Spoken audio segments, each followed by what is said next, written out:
విద్యార్థులు ఉన్నత లక్ష్యాలను నిర్దేశించుకుని కష్టపడి చదివి తమ కుటుంబానికి, పాఠశాలకు, సమాజానికి మంచి పేరు తీసుకురావాలి అని ఎమ్మెల్యే ఆకాంక్షించారు. ఉపాధ్యాయులు విద్యార్థుల్లో ఉన్న ప్రతిభను గుర్తించి వారికి అన్ని రంగాల్లో ప్రోత్సహించాలి అని కోరారు. అనంతరం తల్లిదండ్రులతో ఉపాధ్యాయులు నూతనమైన విద్యా ప్రమాణాల పెంపు, పాఠశాల అవసరాలు, విద్యార్థుల సంక్షేమానికి సంబంధించిన పలు అంశాలపై చర్చించి వారి అభిప్రాయాలను తెలుసుకున్నారు. పలాస నియోజకవర్గం వజ్రపు కొత్తూరు మండలం నగరంపల్లి జిల్లా పరిషత్ ఉన్నత పాఠశాలలో నిర్వహించిన మెగా పేరెంట్స్ టీచర్ మీటింగ్ కార్యక్రమంలో పలాస శాసనసభ్యులు గౌతు శిరీష ముఖ్య అతిథిగా పాల్గొన్నారు. ఈ సందర్భంగా ఎమ్మెల్యే మాట్లాడుతూ విద్యార్థుల సమగ్ర అభివృద్ధికి తల్లిదండ్రులు, ఉపాధ్యాయులు, విద్యార్థుల మధ్య సమన్వయం ఎంతో కీలకమన్నారు. విద్యార్థుల విద్యాభివృద్ధికి క్రమశిక్షణ, నైతిక విలువలు, వ్యక్తిత్వ వికాసం కోసం తల్లిదండ్రులు పిల్లల చదువుపై నిరంతర శ్రమ వహించాలి అని కోరారు. ఈ కార్యక్రమంలో AMC chairman Malla Srinivasarao, PSCS chairman Kanasi Suresh Kumar Chowdary, Vajrapu Kotturu మండల అధ్యక్షులు Surada Mohan Rao, Nagarampalli ex sarpanch Duvvada Jayaram Chowdary, school committee chairman Bammidi Koteswararao, Telugu Desam party నాయకులు, వజ్రపు కొత్తూరు ఎంపీడీఓ, పాఠశాల ప్రధాన ఉపాధ్యాయులు, తల్లిదండ్రులు, విద్యార్థులు మరియు స్థానిక నాయకులు పాల్గొన్నారు.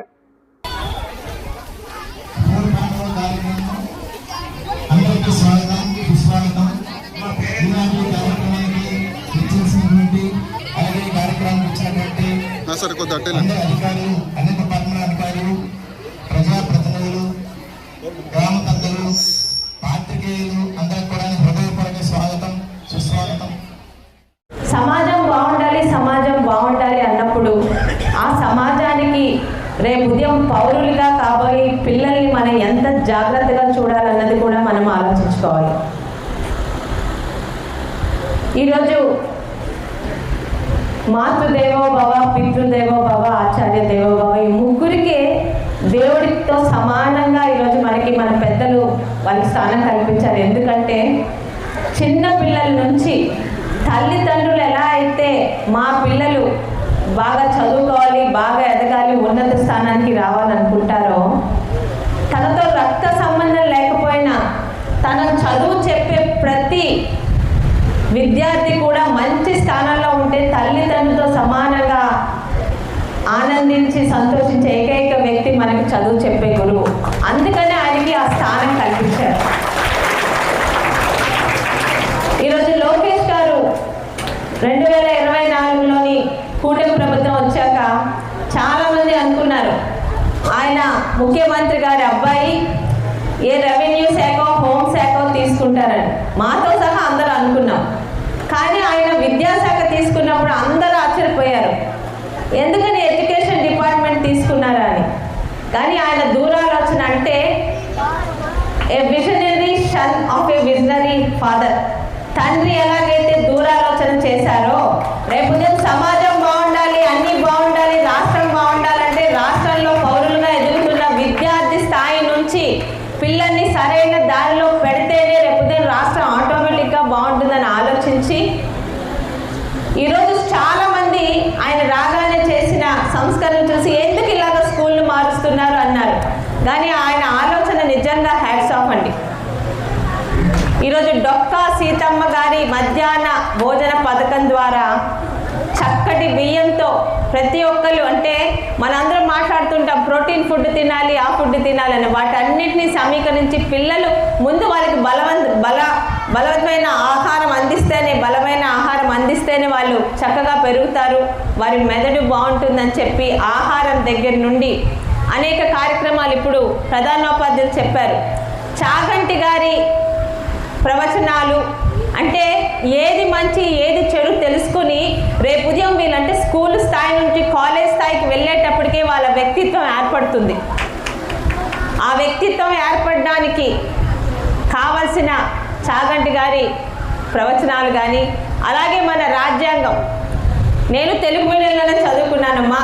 మనందరూ ఇక్కడున్న మా ఆడపిల్లలందరూ కూడా సోషల్ స్టడీస్లో మనకి ప్రాథమిక హక్కులు, ప్రాథమిక విధులని మనం చదువుకున్నప్పుడు ఉన్నట్టాయి. చదువుకునేటప్పుడు ఏదో ప్రశ్నలో ఆన్సర్ రాయాలని చెప్పి మన ప్రాథమిక హక్కులు, ప్రాథమిక విధులు చదువుకున్నాం. కానీ ఈరోజు నిజంగా సమాజంలో వాటి అవసరం ఏర్పడుతుంది.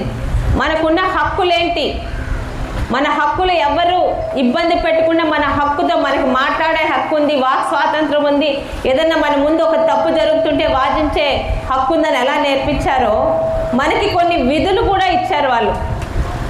ఈ సమాజం బాగుండడానికి మన హక్కులు అనుభవించడమే కాదు, హక్కులతో పాటు మన సమాజానికి చేసిన విధులు కూడా ఇచ్చారు. అంటే ఇవన్నీ మనకి చిన్నప్పుడు అర్థమయ్యే కావు. ఎందుకు ఇవన్నీ పెట్టారు? ఎకనామిక్స్ పెట్టారు, లేకపోతే సివిక్స్ పెట్టారు, హిస్టరీ పెట్టారు, జాగ్రఫీ పెట్టారంటే రేపు ఉదయం స్కూల్ నుంచి ఒక పౌరుడిగా మారి సమాజంలో అడుగు పెట్టే ముందు సమాజంలో ఏం జరుగుతుంది, సమాజానికి మనమేమి ఇవ్వాలి, సమాజం మన హక్కుల్ని ఇబ్బంది పెడితే మనం ఎదుర్కోవాలి అన్నీ నేర్పించి ఈరోజు పంపిస్తున్నారు. ఇక మెగా పేరెంట్ మీట్ అనేది ఎందుకు పెట్టారంటే ఈరోజు పిల్లల్ని అత్యుత్తమ విద్యార్థులుగా తీర్చిదిద్ది సమాజంలో పంపించే బాధ్యత టీచర్లకే కాదు వాళ్ళ తల్లిదండ్రులకు కూడా ఉంది అని చెప్పారు. అయితే ఇక్కడ ఎంతమంది నాన్నలు అటెండ్ అయ్యారో అమ్మలే ఎక్కువ కనిపిస్తున్నారు మాకు. పేరెంట్ టీచర్ మీటింగ్ అంటే అర్థం తల్లిదండ్రులు ఇద్దరూ రావాలని.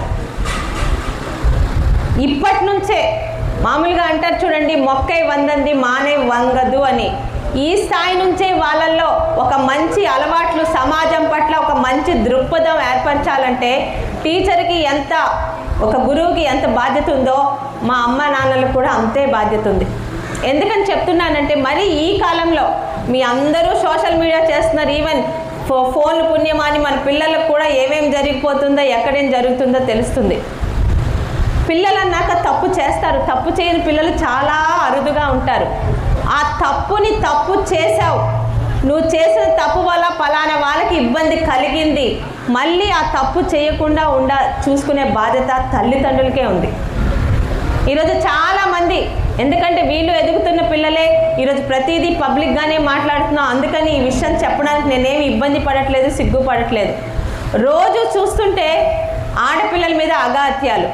చాలామంది మన ఆడపిల్లల్ని సరిగ్గా బట్టలు వేసుకో, తలదించుకొని వెళ్ళు అని ముఖ్యంగా మన ఇంట్లో ఆడపిల్లలకే ఆంక్షలు పెడుతుంటాం.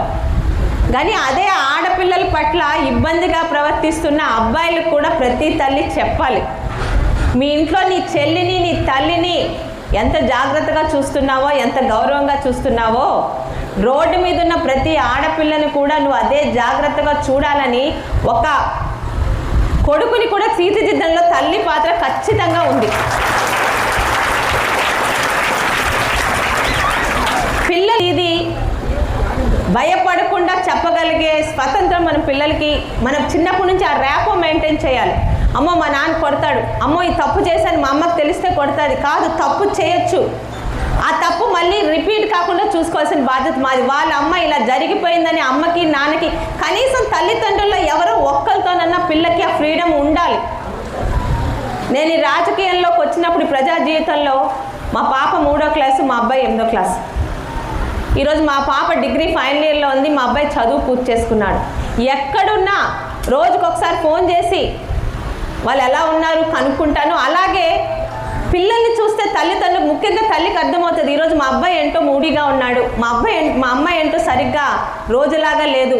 అది ఖచ్చితంగా గమనించే చతురత తల్లికి ముఖ్యంగా ఎక్కువగా ఉంటుందండి. తండ్రికి కూడా ఉంటే నిజంగా పిల్లాడికి బానిస్తాయి. వాళ్ళు ఏదో ఉద్యోగాల్లో ఉంటారు, వాళ్ళు హడావిడిలో ఉంటారు, కానీ ఎంతో ఇక్కడ చాలా మందిలో ఉద్యోగాలు చేస్తున్న తల్లులు కూడా ఉంటారు. కానీ మన పిల్లలు రోజు ఎలా ఉన్నారు, ఏంటి నిన్నట్లాగా లేరు.